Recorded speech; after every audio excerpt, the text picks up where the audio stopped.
इस वीडियो के अंदर मैं उन मिस्टेक्स के बारे में बात करना जो कि एंड मोमेंट पे आपकी अच्छी खासी तैयारी को भी पूरी तरीके से बर्बाद कर सकते हैं। मैं ये मिस्टेक्स बताने वाला क्यों होता हूं, क्योंकि मैंने पिछले साल भी लाखों बच्चों को सोशल साइंस के पेपर में भेजा था, मतलब अपने मैराथन से, और इस साल भी मैं मैराथन कंडक्ट कर रहा हूं। तो मुझे पता है चैप्टर वाइज मैं सिर्फ ज्ञान नहीं दूंगा, क्योंकि मैंने चैप्टर्स खुद पढ़ा रखे हैं, खुद पढ़ रखे हैं, तो मैं बता सकता हूं कि कहां पे हम गलतियां करते हैं। तो these are the mistakes that you should not do at all. Video को लंबा नहीं रखूंगा, फटाफट डायरेक्टली स्टार्ट करते हैं। वीडियो स्टार्ट करने से पहले अगर आपने अब तक चैनल को सब्सक्राइब नहीं किया तो मेक श्योर कि हम 5 लाख का टारगेट जल्दी सेट कर ले। तो उसके लिए हम 4,50,000 का सब्सक्राइबर्स का टारगेट जल्दी सेट कर लेते हैं। और अगर आपने टेलीग्राम चैनल ज्वाइन नहीं किया तो उसके ऊपर जो तुम्हारे सोशल साइंस के लिए कंटेंट आ रहा है वो बिल्कुल गोल्ड है। मैंने उसके ऊपर सारी स्लाइड, सारे पीवाईक्यू सब कुछ अपलोड कर दिया है। बस अगर तुमने सिर्फ उतना ही कंटेंट करके एग्जाम देने चले गए ना तो भी भाई निहाल हो जाओगे, ठीक है। तो मेक श्योर कि टेलीग्राम चैनल डेफिनेटली ज्वाइन करना, और इंस्टाग्राम पे फॉलो नहीं किया तो इंस्टाग्राम पे कर सकते हो, अगर चला रहे हो तो। अगर नहीं चला रहे हो तो मत चलाना, ठीक है। टेलीग्राम के लिए स्टार्ट करते हो, डायरेक्टली स्टार्ट करते हैं। यहां पर जो मैं गलतियां बताने वाला हूं उन एक एक पॉइंट्स के अंदर भी कुछ कुछ 3-3 4-4 चीजें। अब मैंने ज्यादा पॉइंट्स लिखने का सोचा कि अब ज्यादा पॉइंट्स कहां लिखने बैठूंगा मैं, तो इसके बजाय मैं तुमको बताते बताते वर्बली चीजें बताऊंगा। तो एक एक शब्द इस वीडियो का बहुत ध्यान से सुनना पड़ेगा तुम लोगों को, ठीक है। चलो, सबसे पहली मिस्टेक जो हम सबसे ज्यादा करते हैं वो है कि कंप्लीटिंग अ न्यू चैप्टर। ध्यान से सुनना, किसी भी नए चैप्टर को हमको पूरा कंप्लीट नहीं करना। पूरा कंप्लीट मतलब कि भैया मैं एनसीईआरटी भी करने बैठ जाऊं, मैं ये भी करने बैठ जाऊं, मैं इसको क्वेश्चन भी कर लूं। देखो, अगर तुम्हारा पूरा सिलेबस भी हो रखा है ना और तुमको लगता है कि बस ये 1-2 चैप्टर ही बाकी हैं, इन दोनों को मैं पूरा कर लेता हूं, तो उनको एक एक दिन देने मत बैठ जाना, उनको आधा आधा दिन देने मत बैठ जाना। हमारा टारगेट है कि हम मैक्सिमम 2-3 घंटे दे दे किसी भी चैप्टर को। अगर उतने में हो जाता तो ठीक है। तो उतने में करने के लिए हमें पूरा 100% चैप्टर नहीं करना है। मैं ऐसा क्यों बोल रहा हूं, उसका रीजन ये है कि अगर हम वो करने बैठते हैं तो हम क्या करेंगे, हम अननेसेसरी नई इंफॉर्मेशन फीड कर रहे हैं दिमाग के अंदर। देखो, तुम्हारी एग्जाम के लिए इंपॉर्टेंट इतना सा है, इतना सा, और तुम पढ़ कितना रहे हो, तुम इतना पढ़ रहे हो। तो क्या ये बाकी का हमारे काम का है? नहीं, हमारे काम का बस इतना सा था और हमने बाकी सारा पढ़ लिया। तो देखो, दिमाग में जगह लिमिटेड है। अगर तुम सोच रहे हो कि मैं अभी सब कुछ पढ़ लूंगा तो वो नहीं होगा। हमको लिमिटेड चीजें करनी हो, पर ऐसी करनी जो काम की हो। तो ये कर लो, नो डाउट कर सकते हो, बहुत अच्छी बात है, बट ये पूरा करने मत बैठना कि मैं एनसीईआरटी भी रीड कर लूं। एनसीईआरटी रीड तो अभी करना ही नहीं है किसी भी चैप्टर की। अगर इंपॉर्टेंट पॉइंट्स अंडरलाइन कर लेंगे तो well and good, otherwise notes use कर सकते हो, जो स्लाइड्स मैंने डाल रखे टेलीग्राम पे वो यूज कर सकते हो, और पीवाईक्यूज यूज कर सकते हो। अगर ये 3-4 चीजें भी तुमने अभी के स्टेट में कर लेना तो चाहे तुम्हें कुछ आता हो या नहीं आता हो, तुम्हारे नंबर अच्छे बन जाएंगे। डरना नहीं है, क्योंकि 10th की एसएसटी की बोर्ड्स बहुत सिंपल होती है। मेरी भी बहुत फट रही थी, पर बहुत सिंपल एग्जाम थी। हमें क्या करना है, ध्यान से सुनो। वैसे तो मैंने सोचा था कि ज्यादा डिटेल में हर चीज नहीं बताऊंगा, जल्दी जल्दी कंप्लीट करूंगा, बट फिर भी चूंकि इंपॉर्टेंट चीजें, हमें बस इतना ध्यान रखना है कि हम किसी भी चैप्टर के नोट्स कर रहे हो, बेसिक बेसिक। दूसरा, अगर हमारे टीचर ने कोई इंपॉर्टेंट क्वेश्चन करा रखे हैं तो वो कर रहे हो, और तीसरा पीवाईक्यू जरूर कर रहे हो, ठीक है। चौथा, हमारा अगर उस चैप्टर से मैप वर्क आता है तो वो हम कर ले। अगर ये 3-4 चीजें भी तुम कर लेते तो वेल एंड गुड, बहुत अच्छी सफिशिएंट स्टेज पे हो। और एक सैंपल पेपर जरूर लगा के जाना, बिना सैंपल पेपर के मत जाना, ठीक है। तो ये फ्लो है हमारे चैप्टर को करने का। अभी हम एंसर रीड करने नहीं बैठेंगे, अभी हम 5-5 6-6 घंटे लंबे लेक्चर्स देखने नहीं बैठेंगे। हम देखेंगे वन शॉट लेक्चर, जो कि बहुत क्रिस्प तरीके से हमें वो सारी चीजें बता दो जो हमारे लिए इंपॉर्टेंट है। एनसीईआरटी भी पूरी रीड करने हम नहीं बैठेंगे। अगर कुछ अंडरलाइन कर रखा है तो वेल एंड गुड, अपने दोस्त से मांग सकते हो। कमिंग टू मिस्टेक नंबर 2, कि भाई history is not your crush, कि तुम उसके पीछे पड़े हुए हो। समझो मेरी बात ध्यान से, तुम्हारे पेपर में कितने मार्क्स का आएगा? ये 1/4 आएगा ना भाई। कितना परसेंट हो गया ये? 4 पेपर में से 25% हो गया। 25% मतलब जितना भी 20 मार्क्स के आसपास हो रहा होगा, तो 25% मान के चलता हूं मैं, है ना। मान लो तुम्हारा पूरा पेपर 100 नंबर का है, फॉर एग्जांपल 100% में से 25% हिस्सा एग्जैक्टली हिस्ट्री का। बचा हुआ 75% क्यों बर्बाद कर रहे हो उसके चक्कर में? मेरा यहां पर हमेशा से एग्जाम सीजन में यही फोकस रहता है कि तुमको हिस्ट्री ज्योग्राफी में क्यों घुसना है फालतू में। हमको क्या अपना नॉलेज सबके सामने दिखाना है? नहीं, हमको नंबर दिखाने हैं, सीधी सी बात है। तो अगर मुझे हिस्ट्री भी बहुत ज्यादा एफर्ट देने पे इतने ही नंबर दे रहा है, और इकोनॉमिक्स बहुत कम एफर्ट देने पे इतने ही नंबर दे रहा है, तो मैं इसको फोकस करके पूरा खत्म करने की कोशिश करूंगा ना। तुम क्यों इसके उस एक चैप्टर में किसी एक इंसिडेंट के पीछे पड़े हुए हो कि इस चैप्टर में ये समझ में नहीं आ रहा है, या इसके पीछे पड़े हुए हो? उसको करने से कोई मतलब नहीं। जितना इसका एक टॉपिक होगा ना, उतने में इसका पूरा चैप्टर कंप्लीट हो जाएगा, और ये पूरा चैप्टर इस 25% मार्क्स में कंट्रीब्यूट करेगा। इसका एक टॉपिक कुछ कंट्रीब्यूट नहीं करेगा। तो हमको हिस्ट्री के पीछे नहीं पड़े रहना है। हमको कोई प्यार नहीं है हिस्ट्री से, हमको सिर्फ इतना ध्यान रखना है कि ये 25% मार्क्स ही लाके दे रहा है। क्या मैं हिस्ट्री के उस टॉपिक में गोल गोल घूमता रहूं, या फिर वो छोड़ के इकोनॉमिक्स का पूरा चैप्टर अच्छी तरीके से याद कर लूं? क्या चाहते हो? या फिर मैं सिविक्स का पूरा चैप्टर अच्छी तरीके से याद कर लूं, या फिर मैं ज्योग्राफी में जो इजी चैप्टर है अच्छी तरीके से याद कर लूं? हमको बस इस चीज का ध्यान रखना। और जो हमें बहुत सारा डर लगता है ना कि भैया इतना सारा सिलेबस है, इतनी सारी चीजें, अरे देखो, इतना सारा दिखने को है, एग्जाम में कम ही आ रहा है। और कंसोलिडेट करो हर चीज को, फैला हुआ मत करो, रायता नहीं फैलाना है, कम कम करना है। भाई मैप पता है इन चीजों से आ रहा, तो मैप करो, 3 मार्क्स सिक्योर करके खत्म करो। अभी हमको एक एक मार्क्स के हिसाब से पढ़ाई करनी है। तुम जब भी अभी पढ़ाई कर रहे हो ना, ये मत सोचो कि हमने एक चैप्टर कंप्लीट कर लिया, हम ये सोचेंगे कि हमने इतने मार्क्स की पोजीशन सिक्योर कर ली है।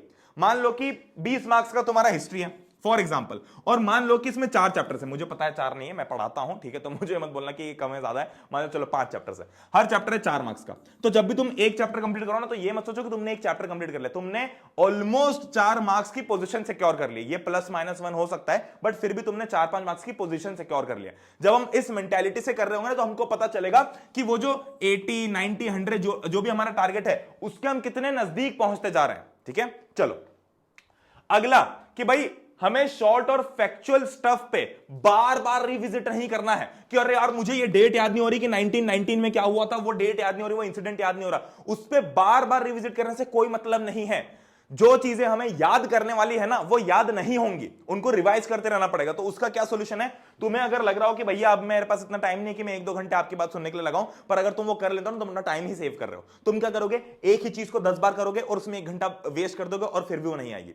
उसकी बजाय क्या करो कि 1 घंटा लगाओ, एक पूरा खुद से पेपर होना। देखो इंटरनेट के ऊपर बहुत सारी चीजें अवेलेबल है, बट अगर खुद से बनाते हो ना, तो उसकी बात अलग होगी और वो याद होने में बहुत सिंपल रहेगा। ठीक है, उसमें पूरी डेट ऑर्डर वाइज लिख डालो। ऑर्डर वाइज मतलब हिस्ट्री है तो भाई हिस्ट्री की सारी डेट्स ऑर्डर वाइज लिख डालो, 4-5 चैप्टर में से पन्ने पलटते जाओ और ऑर्डर वाइज लिखो कि अच्छा इस टाइम पे ये स्पिनिंग मशीन आई थी, अच्छा इस टाइम पे जेनी आई थी, इस टाइम पे ये आया था, इस टाइम पे इसको मार दिया था, इस टाइम पे वो चीज हुई थी, इस टाइम पे गांधी जी यहां थे, इस टाइम पे चंपारण बिहार ये वो हो रही थी चीजें।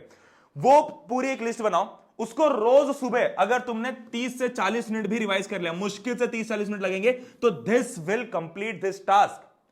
इसमें एफर्ट भी नहीं देना पड़ेगा बार बार। तो वैसे काम करना है, हमको एक ही फैक्चुअल चीज पे बार बार रिविजिट करके अपना समय बर्बाद नहीं करना है। Coming to the next point, जो कि है हमें अगर मान लो कोई लॉन्ग आंसर याद कर रहे हैं किसी भी पीवाईक्यू से या कहीं से भी, तो हमको उसके पूरी लाइंस याद नहीं रखनी है फॉर गॉड सेक। समझ रहे हो तुम बात को? भैया 1 2 3 4 5, ये 5 पॉइंट का पूरा आंसर है मान लो, तो इस 5 पॉइंट के आंसर में मुझे पूरी लाइनें याद करने नहीं बैठना है। मैं क्या करूंगा, इस आंसर को देखने के बाद हर पॉइंट में 2 वर्ड्स अंडरलाइन करूंगा, बस ये ध्यान रखना। 1 लाइन, ये देखो कोई रूल वूल नाम नहीं दे रहा हूं मैं इसको, बस सिंपल सा लॉजिक है जो मैंने भी यूज किया है और सारे बच्चों ने यूज किया, जो काम में आता है। हर लाइन में मैक्सिमम 2 वर्ड्स अंडरलाइन करना, 2 से ज्यादा नहीं करना। 1 2 1 2 1 2 1 2, ये 2 ऐसे वर्ड्स होने चाहिए कि अगर तुम्हें सिर्फ ये 2 वर्ड्स मात्र याद रहें तो तुम पूरे आगे पीछे आंसर लिख सकते हो। कोशिश यही करना कि हर पॉइंट में सिर्फ एक ही वर्ड हो, मैक्सिमम 2 वर्ड्स हो। अगर मुझे ये एक वर्ड याद है तो मैं पूरा 1 पॉइंट लिख सकता हूं, ये एक वर्ड याद है तो पूरा 1 पॉइंट लिख सकता हूं। देखो वहां पर जो बोर्ड में कॉपी चेक कर रहा है ना व्यक्ति, उसको ये नहीं पता है कि तुम्हारे किसी जगह के स्कूल में, कोई सी सिटी के स्कूल में किसी टीचर ने तुम्हारी कोई सी स्कूल कॉपी के अंदर, वर्कबुक के अंदर क्या आंसर लिखवाया है। उसको इस बात से कोई फर्क नहीं पड़ता, उसको इस बात से फर्क पड़ता है कि क्या लॉजिक और कंसेप्ट कवर्ड है इस क्वेश्चन के अंदर, क्योंकि उसने तो आके देखा नहीं ना तुम्हारा स्कूल। तो चेक करने वाले तुम्हारे टीचर्स तो है नहीं, डेफिनेटली तुम्हारे टीचर्स नहीं, कोई और व्यक्ति चेक कर रहा होगा। और जो व्यक्ति चेक कर रहा है, ध्यान रखना कि वो तीसरी चौथी का बच्चा जिसको कुछ नहीं आता है और तुम्हें उसको आंसर बेचना है। तुम्हारे अंदर मार्केटिंग स्किल्स होनी चाहिए। तुम जो भी आंसर लिख रहे हो, तुमको उसको इतने कॉन्फिडेंस से बेचना है कि अरे देखो मैंने तो सही लिखा है, आप शायद गलत समझ रहे हो। अगर तुम कुछ गलत भी लिखा हो ना, तो उसके दिमाग में शक होना चाहिए कि यार मैं कुछ गलत तो नहीं सोच रहा हूं। इतने कॉन्फिडेंस से पूरे आंसर को कंप्लीट करो, हर आंसर को, चाहे वो आता हो नहीं आता हो। मैं इसके ऊपर एक सेपरेट वीडियो भी बना दूंगा, बट ये मेक श्योर करना तुम अंडरलाइन करके वो वर्ड्स को याद रखो और उन्हीं वर्ड्स को एग्जाम में भी अंडरलाइन करो। मतलब अगर मैं एग्जाम के अंदर ये 5 पॉइंट का आंसर लिख रहा हूं, तो मुझे ये अंडरलाइन करना है वर्ड्स। ये क्यों जरूरी है? क्योंकि जब अंडरलाइन किए हुए वर्ड्स को चेक करने वाला व्यक्ति देखेगा ना, तो वो पूरा आंसर रीड नहीं करेगा, वो सिर्फ वर्ड देखेगा, टिक टिक टिक टिक, यहां पर टिक लगा देगा और बोलेगा आंसर खत्म। ठीक है, तो हमें यह चीज मेक श्योर करनी कि जितना हम उसके लिए आसान कर सकते हैं, उसके पास में इतना बंडल है चेक करने का। अब अगर तुम अपनी कॉपी में इतना दिमाग लगवाओगे उससे, तो वो चिढ़ जाएगा। और ये सच्ची में होता है, अगर तुम अपनी कॉपी से उसको इंप्रेस कर देते, उसको खुश कर देते, तो तुम्हें नंबर दे देगा ज्यादा। और ये सच बात है, ये फैक्ट की बात है। ठीक है, चलो नेक्स्ट भैया, सैंपल पेपर और टाइम मैनेजमेंट। देखो ये 5वें नंबर पे आ चुका हूं मैं। सैंपल पेपर और टाइम मैनेजमेंट का मतलब क्या है कि भैया बिना सैंपल पेपर दिए एग्जाम में अगर तुम बैठने चले जाते हो, तब तुम पेपर लिखने के बाद सिर्फ यही रोना गा रहे होगे कि अरे इसका टाइम नहीं मिला, यहां पर टाइम कम पड़ गया, ये वाला सेक्शन लंबा हो गया, ये कितना लेंदी पेपर आया, यहां पर समझ में नहीं आया। तो अगर तुम ये हरकतें अवॉइड करना चाहते हो, तो सैंपल पेपर देना ही देना है। चाहे तुम्हें कुछ नहीं भी आता हो, तो भी सैंपल पेपर लिखने बैठो और अच्छे से। ऐसा नहीं कि बैठ गए 1 घंटे बाद किसी का फोन आ गया कि चल चाय पी गया तो चाय पीने चले गए, फिर नीचे मम्मी ने खाना खाने बोला तो खाना। ऐसा नहीं करना है। 3 घंटे बैठना है, प्रॉपर सिटिंग देनी है, चाहे आता हो नहीं आता हो। प्लीज मेरी जान, मेरी रिक्वेस्ट है कि एटलीस्ट डू दिस थिंग। तुम चाहे बाकी कोई पॉइंट मेरा फॉलो करो ना करो, ये पॉइंट डेफिनेटली फॉलो करो, क्योंकि एग्जाम देने का एटलीस्ट ये ना हो कि तुमको टाइम का रोना हो कि टाइम कम मिल गया, टाइम ज्यादा मिल गया। सैंपल पेपर एक भी करते हो ना, अगर ये दो भी कर लेते हो अगर, तो तुम्हें आइडिया लग जाएगा कि किस सेक्शन में मेरा कितना टाइम जा रहा है। ठीक है, हमको मार्क्स वाइज टाइम डिवाइड करके चलना है कि भाई कितने मार्क्स को हम कितना टाइम दे रहे हैं, कि एक मार्क्स के लिए हमारे पास में 2 मिनट है या 2 मार्क्स के हमारे पास 1 मिनट है। सिंपल डिवीजन करके देखो, मान लो 80 मार्क्स का पेपर है फॉर एग्जांपल, है ना, ये सब लोगों के लिए वैलिड है। ये चले let's say for example 100 marks का पेपर है ना, मैं सब लोगों के लिए जनरलाइज कर रहा हूं, कोई भी अगर इसको देख रहा है, और तुम्हारे मान लो क्वेश्चन है 30 या 100 मार्क्स का पेपर है, और तुम्हारा इसलिए उसके लिए उसके जो टाइम लिमिट है मान लो कि वो है 90 मिनट्स, ये चलो मान लो 100 मिनट्स मान लेता हूं मैं सिंपल करने के लिए। तो क्या हो गया इससे, मतलब इसका मतलब ये है कि हमारे पास में 1 मिनट पर मार्क है, मतलब कि हर 1 मिनट में 1 मार्क के लिए डिवोट कर सकता हूं।